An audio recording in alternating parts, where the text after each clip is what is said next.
stands, one nation, under God, indivisible, with liberty and justice for all. Thank you. So I don't have many announcements today. All I want to mention is most of you have received your new assessments in the mail. We've been getting multiple phone calls. It's that time of year.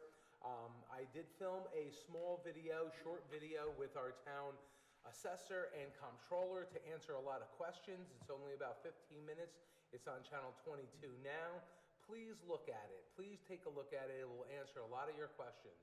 And of course, anybody wants to challenge their assessment, please call the assessor's office and plan for either having a meeting with the assessor or get prepared for grievance day, which is coming up the end of May. So please look out for that video. Next town board meeting, I will go in a little bit more depth about what your taxes compared to your assessments. But if you look at the video, we explain all that. The controller explains it very well, and they will answer, like I said, a lot of your questions. So with that, Mr. Clerk, please call the roll.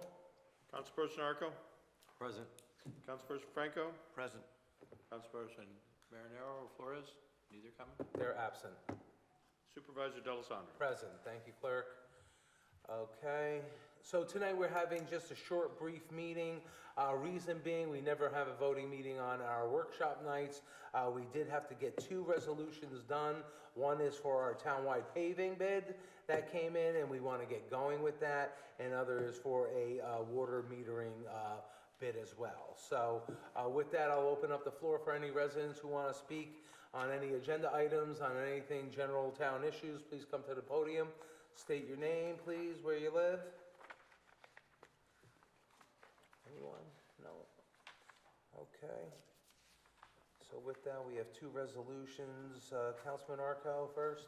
Mr. Supervisor, I move we award the townwide paving bid to Inter-County Paving Company Incorporated with a bid sum of $996,515.50.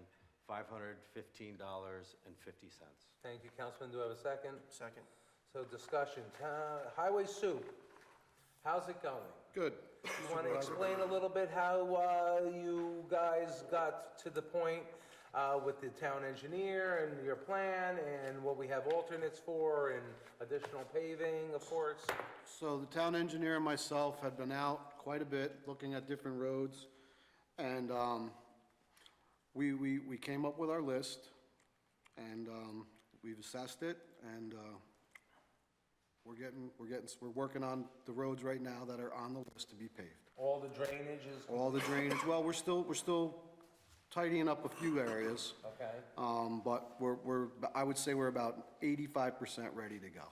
Okay, that's excellent. Are you going to put the roads online so people can... We will. Once we clarify everything tonight, we'll put it up on I'll talk to Gina and we'll get it up on the website. Perfect. And when are you planning to commence paving?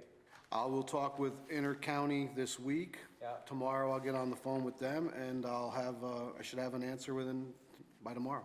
Okay, great. Wonderful. Okay, any other comments or questions? No? All in favor, say aye. Aye. Opposed? Motion carried. Thank you.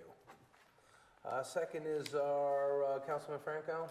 Mr. Supervisor, I move we award Dynamic Water Concepts Zerner USA the advanced metering infrastructure contract for $383,655. Thank you, Councilman. Do I have a second? Second. Discussion. We have our Assistant Town Engineer, George Cronk, here. How are you, Mr. Cronk? I'm doing great tonight.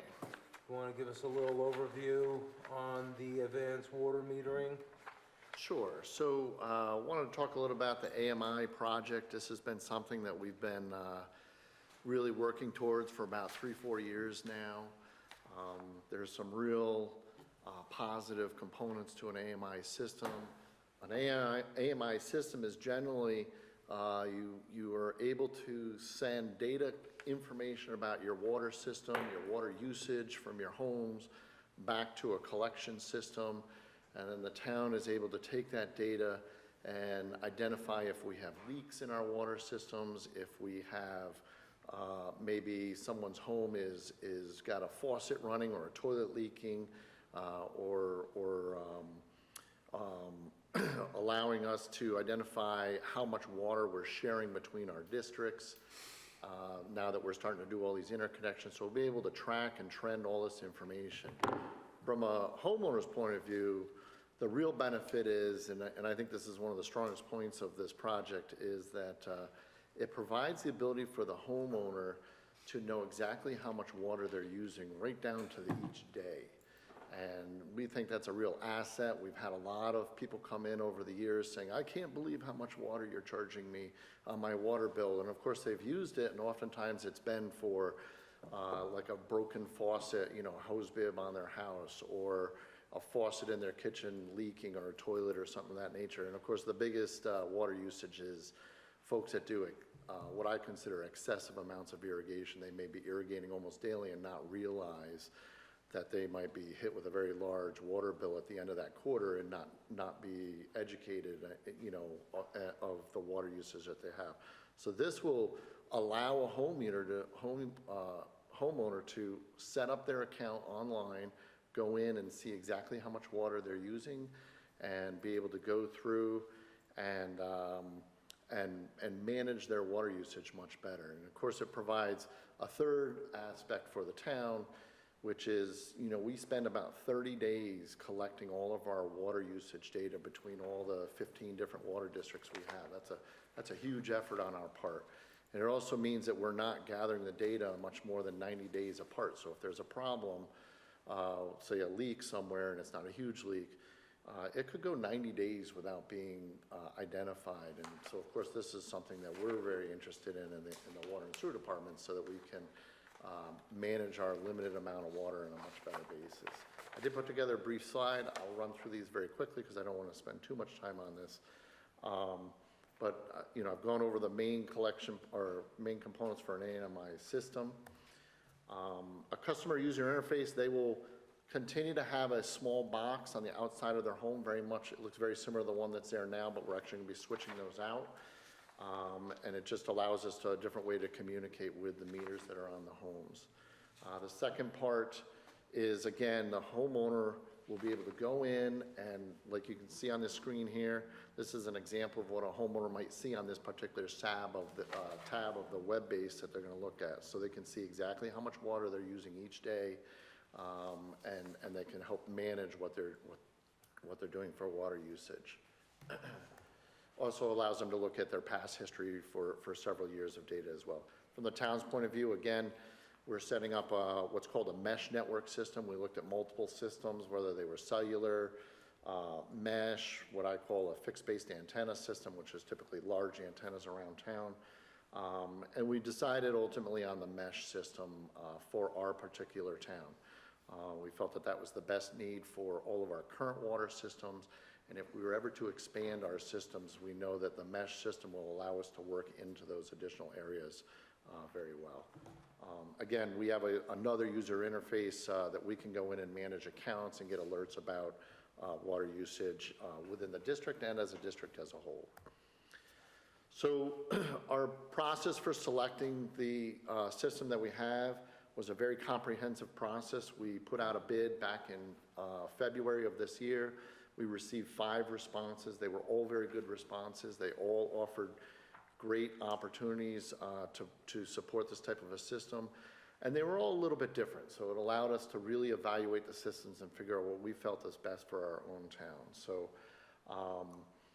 we ultimately interviewed the 3 lowest bids that were on the list. To better understand their systems in more detail, we went through a scoring matrix that was available. You know, when we bid the project, we explained to people what we were going to be looking at for our scoring system. And then we tallied up the scores and came up with what really ended up being the winner of this. And they were very close scores for the 3 lowest bids, and price was certainly a factor of that. You know, at the end of the day, when we look at like a 10-year or 20-year operational cost, the low bid at 20 years was about $600,000 in cost, because there is an annual cost to operate these systems. Whereas the next lowest was about $800,000 and about $850,000, and then it worked its way all the way up to the highest, which was about 1.2 for that 20-year cost. So That certainly is a big factor in part of our decision, but certainly not the only factor in our decision. One last thing I do want to mention is, because we have been planning this project for several years, we set aside some of the ARPA funding that became available to the town. And for that ARPA funding, $400,000 had been set aside for the initial purchase of all the equipment. So we are certainly within the budget that we expected. Our initial equipment cost was about $383,000, so we're certainly within the budget that we have. We are applying, or have applied, I should say, at this point, for a grant to help with the cost for the installation. Again, this is only going to require us to go and put something on the exterior of the building and basically replace what's already there. So that's a reasonable effort for us to be able to complete. But again, we are looking for grant funding to help support that, so we can kind of expedite that process if we do receive that grant. So at the end of the day, this is a no increase to the district costs for this project, and I think it's a huge benefit for the homeowners, so they're aware of what usage they're going to get, as well as for the town, so we can manage our limited amount of water much better. Okay, so engineer, my only question is the vendor dynamic. For 95% of people, this is great, wonderful, go online, check their usage. For the 5% or so that don't go online, Yeah. can they call the vendor and get their usage, or can they call us and we can provide that for them? So we can certainly provide them their usage on a daily basis. We get the same information. Obviously, we get a lot more information, for all of our districts. Right. But every homeowner can get their information, but they can call us to get that. One of the nice things about the particular vendor we chose is if someone elects not to make their information available at home, because they will have to go in and set up an account so they can see their data, we actually will not get charged for that person. So we're only paying for the folks that actually want to use that service. Gotcha. I'm hoping everybody uses it, but So am I, but for the ones who aren't Yep. technically savvy, or Yep. some seniors don't like to go online, I just want to make sure that they have another outlet. And one nice feature, I don't want to speak too much about it, but one really nice feature about this system, and certainly several of them offer this feature, is if you go away for, say, the month of January or something, or a long vacation or whatever, you can actually set up an alarm on your system and get a notification if you start turning water in your home, because that usually means that you've got a problem there. Right, so And you if can get some you have a other- leak you never knew, right, or Yeah. something, that's very good. Oftentimes, it's in the winter when houses are cold, and, you come back to, tens of thousands of dollars worth of damage, and this is something that will help reduce that risk. Right, that's great. Okay, thanks, engineer. Any questions for the engineer? Nope. No? All right. Thank you. Have a motion and a second, clerk? All in favor, say aye. Aye. Opposed? Motion carried. There you go. Thank you. All right, thank you. No board member comments tonight. Do I have a motion to close the special meeting? So moved. Do I have a second? Second. All in favor, say aye. Aye. Opposed? Meeting canceled. Do I have a motion to open the work session? So moved. Do I have a second? Second. All in favor, say aye. Aye. Opposed? Workshop now opened. So, tonight we have with us Ken Silver. He's the Assistant School Superintendent from Carmel Central Schools. How are you, Ken? Very good, Mr. Supervisor. Thank you for allowing me the opportunity to speak tonight. Excellent. I'm happy with just these people with nobody else here, because you guys can all pull a lever as well, so thank you. They're all watching on the camera, Ken. They're all watching at home. That camera see me? Can I turn? Yeah, we got the cameras. Oh, They'll be okay. showing. Great. So I gave you two documents. One I'm not going to talk about, I'm just leaving with you, and that's the newsletter that we send out to all the residents of the Carmel schools, which describes the budget in detail. And I'm going to speak just for a few minutes with this first document. It has a number of pages on it. We did have some 28 meetings with the Budget Advisory Committee. Some of those members of that committee were residents of this part of the community, and we will have more of them. And then there were some 8 presentations to the Board of Education. In fact, I presented the board a partially completed budget before I even started working here. I knew I was starting, and I worked on that, and so I was able to present something on my first day of work And that document is not much different today than it was 4 months ago. You may know of some of the difficulties of the finances, or the perceived difficulties of the finances from a year ago when things were not going so well, or the perception was they weren't going so well. And I guess there were a lot of changes. My predecessor is gone. He's gone to Cornwall. And the superintendent at that time is now in Newburgh. And one of these pages says, how did we get from there to here? And I don't know how we got from there to here. I only know the here part, because at that time there was a lot of discussion about our being deeply in debt, and they were talking about cutting kindergarten and a bunch of other things. We ended up with almost $6 million at the end of the year left over. That was a combination of additional revenue that we did not know about because the state aid figures had not come in. In fact, those state aid figures for next year came in today, finally.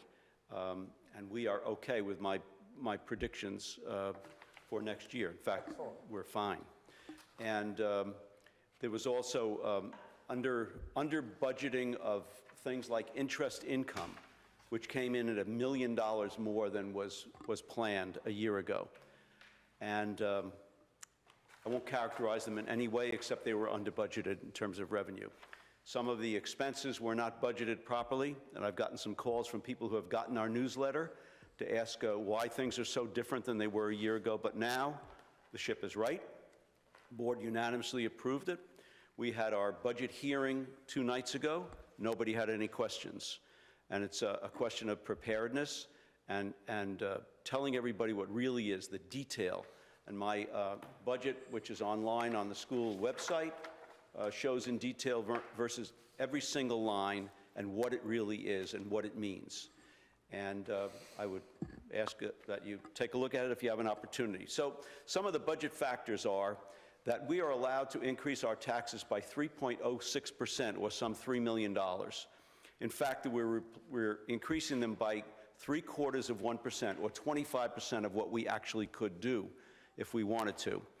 And in fact, we have the lowest school tax increase of anybody in the area. The closest, if you know Pecantico, have heard of Pecantico, they have a 1% increase. Ours is 0.75%. For the average house, a house assessed at $350,000. You could do the math yourself from there if you know your assessment to be more or less. That would be a $52 increase in taxes for the year. So it's somewhere around $4 a month increase in taxes. Our budget is increased 3.9%, but that is a combination of additional state aid, additional revenue, and doing a lot of cooperative purchasing, and keeping our contractual obligations as low as possible. For the most part, all of our 8 unions are looking at about a 2% increase for next year. The CPI, as we know it today, is around 2.95%, and again, our tax rate is going up 0.75%, nowhere near. I'm on our revenue sources. The page numbers aren't on there, and I can't tell you why, but they're not. Our revenue sources are state aid and the taxes, and there's other sources of revenue such as fines, things like that. If the budget didn't pass, there would be no new school buses, and some of our buses are 17, 18 years old. We're planning to lease big buses and buy small buses. We're leasing big buses because on the horizon is the possibility of having to have electric buses.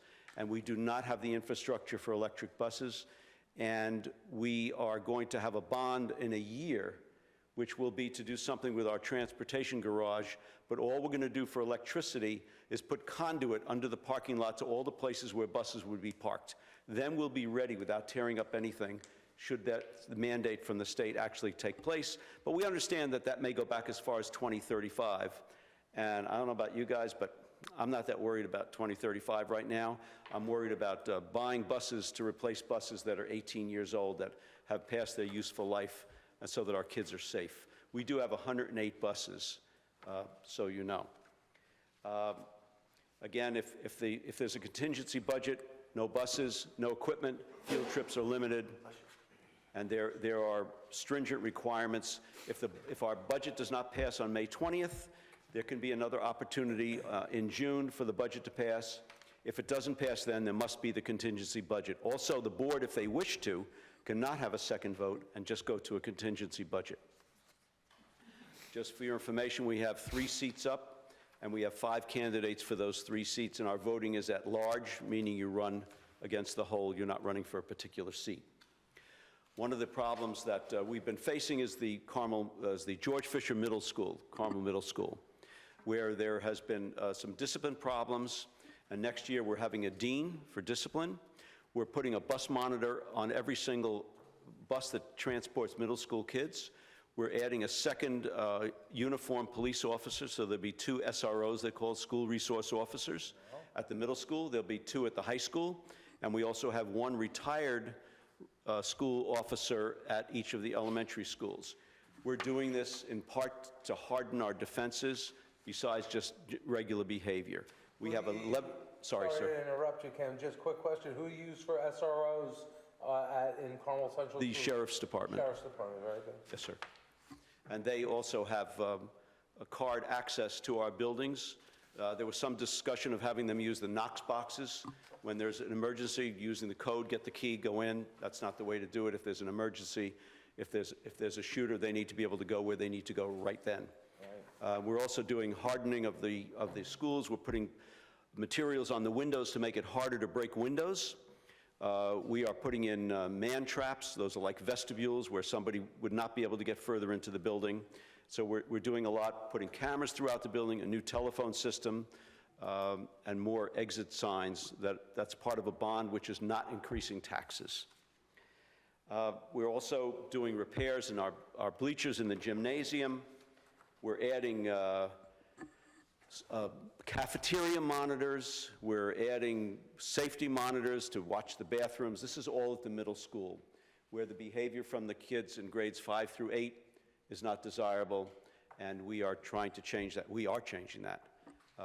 And the school administrators have to be out and about. They're not sitting in their offices. They're about in all the schools. They're in the cafeteria. They're walking the halls to make sure that the kids are going where they're supposed to be. And we're finding results from that now as well.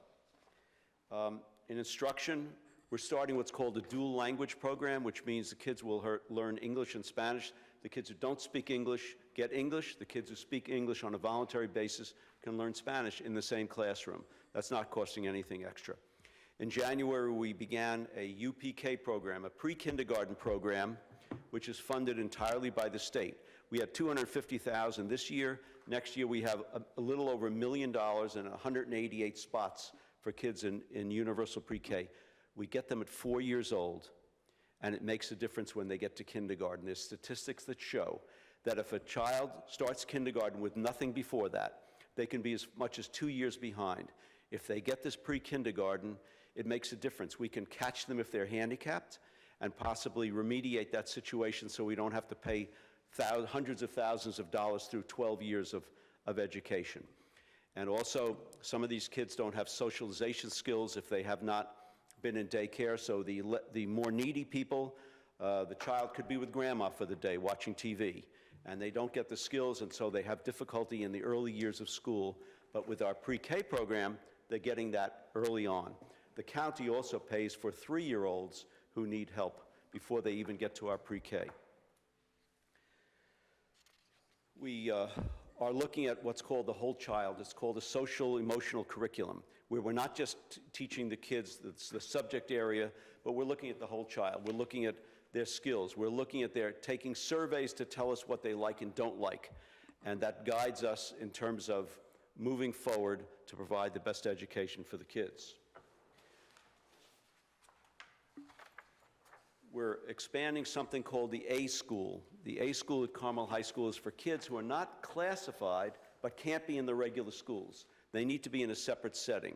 It's one group of kids, 9 through 12. We're moving it down to 8th grade. Sorry, 10 through 12. We're moving it down to 8th grade as well. And they're together all day long, 12 kids, and the teachers push in, meaning the teachers go in and the kids don't move from one place to another. And they have all their subjects in one place, and the teachers move back and forth. until these children can eventually be integrated into the regular school program. We have 700 or 800 children are classified as handicapped. That means they're getting special services. There's a lot of talk about reducing staff because the enrollment is decreased. Everybody has the enrollment decreasing, but we are finding more and more children that need help. And to provide help, we can't have big classes. So a class with 18 or 24 kids, some of those kids are gone, but a class of special ed can have only 6 kids in it. 6 kids with possibly even 2 aides to help some kids who are autistic. And there have been studies that show that we can do a lot with these kids if we catch them earlier. And we also have a large, used to be called ESL, English as a Second Language. Now it's called English Language Learners. It changes from year to year. We have about 9% of our kids are in that category. That is something that is listed on the state website under environmental stress. There's 2 parts to stress: fiscal stress, environmental stress. We have no fiscal stress. We have, I'll come to that in a second, but environmental stress has to do with, could be retention of teachers. It could be English language learners. It can be passing budgets. If budgets aren't passed on a regular basis, that goes against the community. We are what's called susceptible to environmental stress. We don't actually meet it, but we're close. Fiscal stress, we have some $26 million in reserves. Most of those reserves are restricted reserves, meaning they can only be used for specific purposes designated by the board. So there could be a reserve for certiorari's, which would be used if there was a large judgment against us. There can be reserves for increases in retirement system. And so those reserves are used. We're using some reserves next year to do capital projects. We're taking $850,000 from a capital reserve, and we're using those to do projects so there's no effect on the taxpayers. It's reserves that have been put away. And I do expect that we will have another $5 million left over as a combination of additional revenue and savings for the current year. So we are in good shape.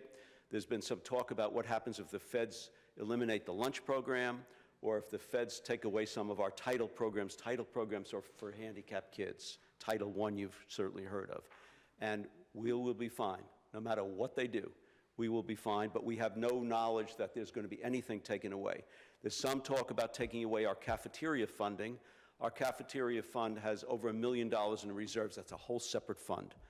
And we provide free breakfast and lunch to every child in the Carmel schools. And that's based on having at least 30% of the community eligible for free and reduced lunch. If you have that, everybody gets it.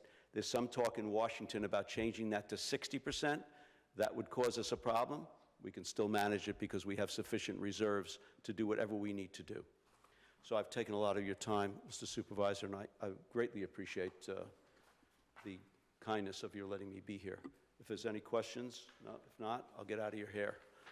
All right, well, very good. What we'll do is, Mr. Silva will put this on our website so the residents who in East Fishkill who are in the Carmel Central School District can review it, take a look at it. But just to overview, you're only having a 0.74% tax increase for the year, well under the tax cap. I applaud you for that. We have never broken the tax cap either in this town, and we don't plan on doing it. So we are fiscally conservative just as you are. So nice to see that. Thank you so much, Mr. Supervisor. Gentlemen, thank you very much for the time. Thank you, sir. Have a good good day.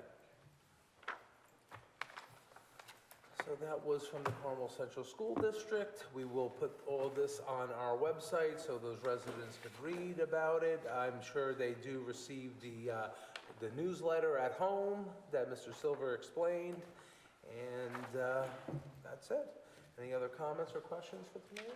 Good. No? Our next town board meeting is May 22nd, right here at 6 p.m. Do I have a motion to adjourn? So moved. Do I have a second? Second. All in favor, say aye. Aye. Opposed? Meeting adjourned. Thank you.